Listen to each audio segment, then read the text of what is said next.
Bonjour et bienvenue dans le journal de l'emploi. Aujourd'hui, nous allons parler formation avec Yves Barou. Bonjour. Bonjour. Vous êtes président de l'AFPA, l'Association pour la formation professionnelle des adultes, qui n'est plus une association, mais un EPIC, un établissement public à caractère industriel et commercial.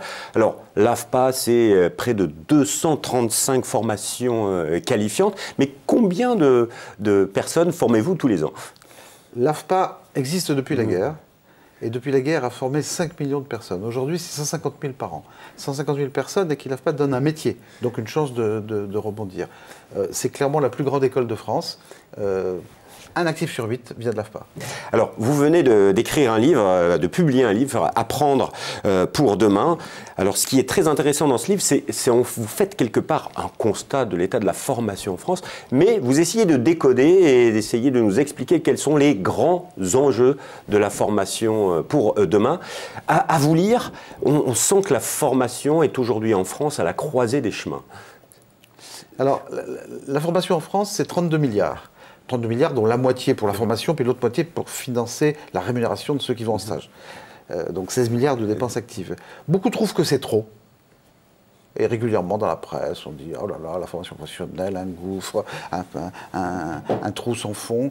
En fait, l'Europe, la France, ont construit leur compétitivité, leurs compétences, leur élan industriel sur la formation.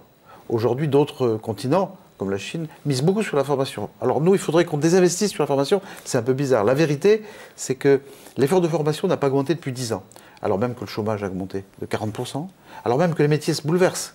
Tous les métiers sont impactés, soit par la révolution numérique, soit par la transition énergétique. Donc il faut au contraire mettre le paquet et investir plus qu'avant en formation, alors à condition de bien le faire, évidemment, sur des formations d'avenir, des métiers d'avenir, pas des métiers de demain, et d'aller jusqu'au bout d'une formation, parce qu'il faut avoir un métier, pas la moitié d'un métier.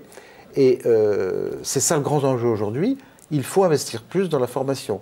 Parce qu'il y a un vrai problème français au niveau de l'investissement dans la formation. On le voit à travers les témoignages. Vous donnez la parole à plein d'experts, des chefs d'entreprise, mais aussi des syndicalistes ou des chercheurs, des enseignants et des scientifiques, qui expliquent effectivement que visiblement, en France, on investit moins dans la formation que partout ailleurs dans le monde. Et on est maintenant presque en retard par rapport à la Chine. Il y a le danger chinois presque dans un des témoignages qui explique... Je dirais l'Europe. L'Europe vit un peu sur ses acquis. La France, comme les autres pays, alors quand on dit qu'on va investir plus, il faut aussi faire le ménage dans ce qu'on dépense. Et il y a sûrement un certain nombre de formations trop courtes, non qualifiantes, qui ne sont pas nuisibles évidemment, mais qui ne servent pas fondamentalement à grand-chose, qui n'ont pas d'effet sur l'emploi. Donc aujourd'hui, en période de crise, il faut se concentrer l'effort, et probablement mettre un peu plus d'argent. Pour financer ces métiers qui émergent. Est-ce que vous trouvez normal que les industriels qui cherchent à recruter aujourd'hui, avec le niveau de chômage que nous avons, ne trouvent pas, dans un zone de qualification, les compétences dont ils ont besoin? Donc oui, il faut un grand plan de formation. Un des candidats a mis sur la table un plan de 15 milliards d'euros. Bah oui, c'est ça ce qu'il faut. Il faut vraiment combler ce décalage entre ce chômage de masse et ces entreprises qui recherchent. Mais ça va passer par quoi? Parce que mettre en place de nouvelles formations, c'est compliqué. Il faut trouver des formateurs, il faut trouver des programmes, il faut trouver tous les acteurs qui vont permettre à ces formations d'exister. Oui, les organismes de formation professionnelle, l'AFPA comme les autres, c'est leur métier. Ils sont capables de proposer, tout en liaison avec les entreprises.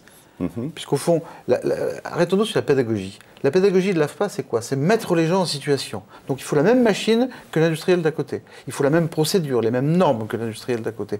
Donc c'est la mise en situation de travail. Ce n'est pas des cours théoriques. On met en situation de travail, on apprend en faisant, on apprend par l'erreur. Quand on travaille avec les entreprises, quand on travaille avec les branches, on n'est pas devin, on ne peut pas savoir quels seront les métiers dans 50 ans. Mais par contre, on voit ce qui se passe aujourd'hui. Et les organismes de formation professionnelle sont capables de faire ça. Ce qui a bloqué aujourd'hui, ce n'est pas que les gens ne veulent pas, les gens veulent se reconvertir. Ce n'est pas les besoins des industriels, ce n'est pas les organismes de formation, c'est l'investissement collectif. Il y a quelque chose de très bizarre dans notre pays. Pour soi-même, pour ses enfants, on veut le meilleur, on veut lui donner le maximum de chance. On ne va pas choisir l'école qui est à côté ou l'école qui est la moins chère. On choisit l'école qui donnera le meilleur tremplin vers l'avenir. Mais collectivement, on dit « Oh non, on va prendre la formation moins chère, elle est plus courte, elle est ceci, elle est cela ». Donc il faut arrêter de penser que la formation c'est une dépense et la considérer comme un investissement. Et du coup, les critères sont plus les mêmes. Un investissement stratégique, c'est ce que d'ailleurs vous expliquez tout au long du livre. Un investissement stratégique, mais qui passe aussi par de nouveaux modes de formation. Vous parlez énormément de ces nouveaux modes d'apprentissage, parce que c'est fini la formation à l'ancienne aujourd'hui. Je crois qu'il faut dire deux choses. Les choix pédagogiques qui ont été faits par l'AFPA et par d'autres depuis l'après-guerre étaient les bons. On apprend en faisant, on apprend en étant en situation de travail, on apprend avec d'autres, on apprend de ses erreurs. Ça reste bon. Simplement, la manière de le faire, qui a reposé entièrement sur des formations longues, mais c'est ce qu'il faut pour avoir un métier. Longues, en présentiel, dans des établissements. Ça pose un problème. À l'inverse, il y a eu des essais de pur à distance, de pur e-learning, qui sont des échecs encore plus graves, qui ne conduisent à rien. Donc la solution, ce qu'on essaie d'inventer aujourd'hui, et beaucoup s'y attellent, c'est de faire un mix de l'alternance pour aller dans l'entreprise, c'est fondamental, des périodes en groupe, en présentiel, dans un centre de formation, pour travailler en groupe et puis progresser, et puis des périodes à distance.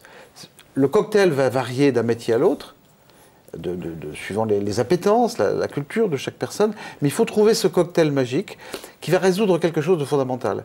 Il faut aujourd'hui faire plus de formation, c'est-à-dire massifier. Et les besoins sont considérables. Et d'un autre côté, chacun veut une formation adaptée, personnalisée. Alors, personnalisée, massifiée, ça peut paraître contradictoire. Ce mix learning de demain, avec tous les outils qui sont sur la table aujourd'hui, peut permettre de faire plus de monde de manière plus personnalisée. Et c'est ça l'enjeu de demain. Mais pour cela, il faut investir énormément. Et qu'est-ce que cela va impliquer, par exemple, pour un organisme comme l'AFPA? Vous êtes en pleine révolution, j'imagine, sur vos modes d'apprentissage et moyens de pédagogie. L'investissement, il est surtout dans les transformations des métiers des formateurs, dans la manière de faire. Il est presque moins physique qu'avant. Avant, investir, ça consistait à construire des centres de formation. Maintenant, investir consiste à créer un simulateur, un serious games, un jeu interactif. Donc, tout ça, d'une certaine manière, c'est peut-être moins cher. Ce qui est compliqué, c'est que c'est les changements dans les méthodes qui ont des impacts sur les formateurs, mais aussi sur chaque personne. Chaque personne veut sa formation qui soit à lui, et en même temps, peut-être peut être rassuré par le cadre un peu strict d'un stage en présentiel. Donc il faut inventer quelque chose de nouveau. Ça n'existe pas dans le monde, et la France est assez bien placée pour l'inventer, avec une belle tradition de formation, et en numérique, beaucoup de start-up. Donc l'AFPA travaille avec beaucoup de start-up pour essayer d'inventer ce modèle de l'avenir, mais qui est compliqué, parce que, au fond, imaginez, je prends une comparaison, imaginez l'instituteur de campagne, on lui a déjà dit classe unique. Maintenant, on va lui dire, oui, mais chacun aura son programme différent. Et pour compliquer, on lui dira, mais chacun va arriver à des dates différentes. Donc dans des calendriers différents, avec des programmes différents, pour arriver chacun à des métiers. C'est un vrai défi, mais ça doit être faisable. Un vrai défi qui demande en tout cas de vrais investissements pour les gouvernements. Ça ne peut se faire qu'avec un choix collectif d'investir dans la formation, dans l'éducation, donc dans les compétences de demain, et de le faire en liaison avec une politique industrielle. Je faisais référence à ce plan de 15 milliards. Ce qui est intéressant, c'est qu'il fait partie d'un plan de 50 milliards d'investissements. La formation est au service d'une politique. Elle ne peut pas être en dehors toute seule. Monsieur Barou, merci beaucoup. Je rappelle votre ouvrage « Apprendre pour demain, décodage des enjeux de la formation professionnelle ». Si vous voulez en savoir plus, vous pouvez trouver toutes les informations sur le site www.afpa.fr. Au revoir et à bientôt.